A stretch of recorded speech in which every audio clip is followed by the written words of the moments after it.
spoilers ahead for books 1, 2, and 8 of Wings of Fire. Welcome to the new series, Stories with General Leatherback. Before we begin, I have to ask you one favor. Please subscribe. I just started this channel. Even one sub would mean so much to me. If you subscribe, thank you so much. And now you're part of the Talent of Turtles. As you saw today, we're going to do one that is very unlikely, but it is what if the Skywing egg survived and was Scarlet's daughter. Also, we're going to call this the Donna U. You'll see why. During one meeting with Byrne, Scarlet had an evil, horrible idea. Her newest egg was going to hatch on the brightest night. Her idea was going to make her child the Dragonet of Destiny. So the Dragonet will choose Byrne when she finds out. Byrne loved the idea. She thought that Scarlet's bloodline would make the Dragonet bloodthirsty and would support her and convince the other Dragonets to do so. And because of that, Scarlet and Byrne are not trying to kill the Dragonets of Destiny right away.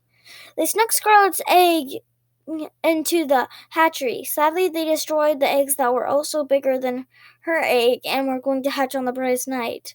Also, that night, when Ruby sees Peril kill all those eggs in the 8th book, didn't happen, so she doesn't think Peril killed Tourmaline. Okay, back to the story. The night Hivitor comes to get the Skywing egg. He grabs Scarlet's egg and then sneaks out, or what he thinks is sneaking out, but there's just no one in the castle. Hivitor thinks this is suspiciously easy, but he just flies back to the cave in this timeline. Hivitor survives, and he helps raise the Dragons of Destiny. When Hivitor got back, he was heartbroken to find out that Asha died. He always had a crush on Asha, so it was heartbreaking to him that he never got to tell her he loved her. Okay, that's it for the prologue. Dawn never wanted to be a Dragon of Destiny. Kestrel always wanted her to be a fighter, but she didn't want to hurt anyone. Clay was like that too. Tsunami probably do anything to be free. Starsight's head is always in a book, and Sunny was horrified when she found out how battles work. Tsunami never got along with Dawn. But when Tsunami was mean, Clay would be there to help Dawn.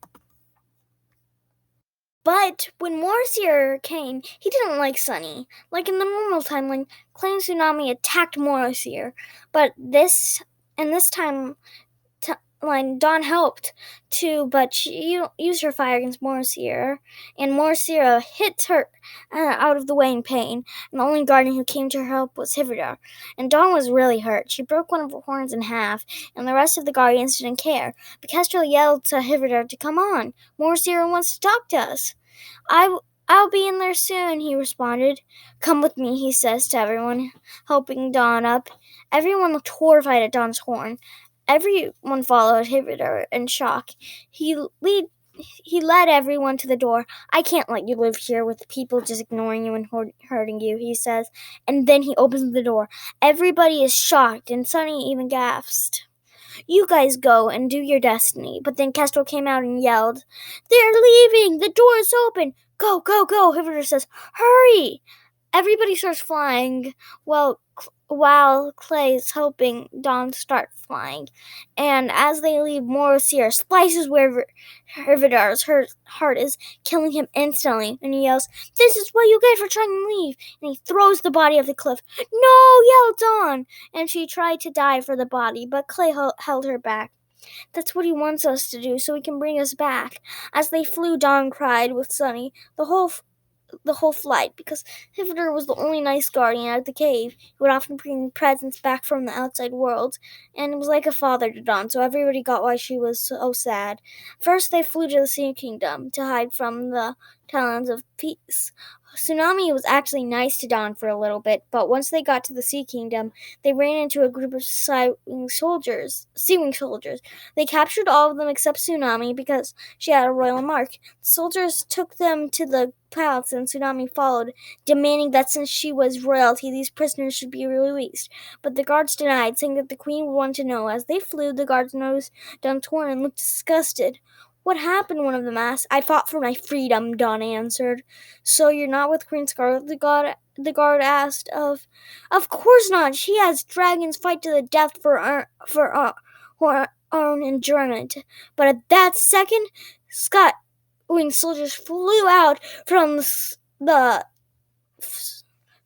clouds. They started fighting the Sea Guards. "Retreat!" one of the Sea Wings yelled, and in seconds the Dragonets were surrounded. "You're coming with us," the leader said, and then there was darkness.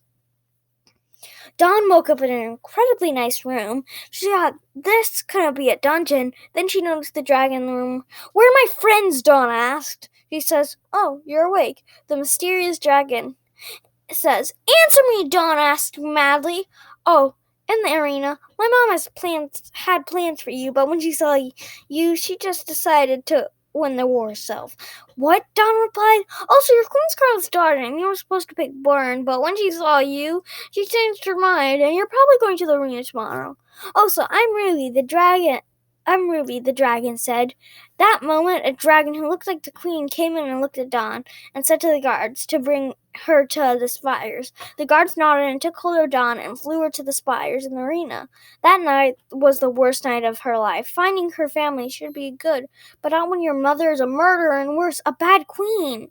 A dragon named Peril came and said hi to her before the sun went down. She said Clay said hi, but she acted like she didn't want to tell her.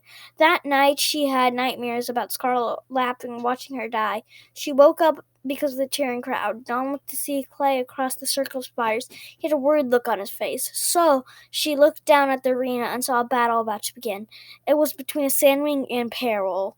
She saw a look in the Sandwing's eyes. It was a call for help. She quickly started breathing fire on her chains, and it quickly snapped. She flew down and breathed fire on the chain.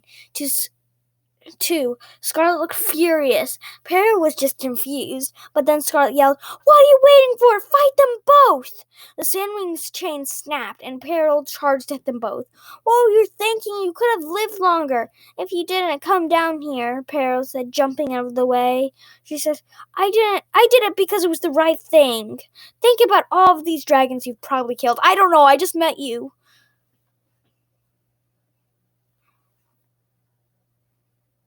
"But all of those dragons think like you, and we're just trying to survive," Dawn responded. Peril paused and then flew up to the spire. She started breaking all of the chains, releasing all of the prisoners. Scarlet was fuming. The Sandwing had flown away. Peril came up to Dawn and whispered, "Thank you," in her ears. Dawn started to fly to her friends.